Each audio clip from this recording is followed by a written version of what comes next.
古锥的衫，倒落市长林胜竹特别打扮做好的模样，要来宣传即摆倒落灯会。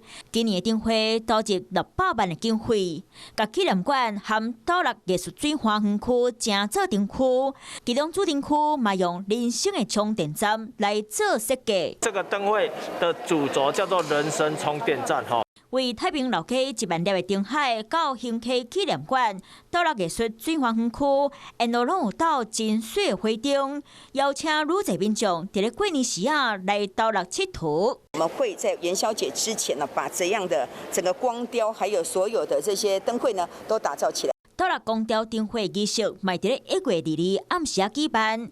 现场有一个将近6米高的威乐虎哈，这个威乐虎代表新年的喜气哈。现场除了邀请艺人来表演，还有抽奖的活动。上互人欢喜是，这只有6公尺悬的威乐虎主灯，会伫咧现场和大家见面。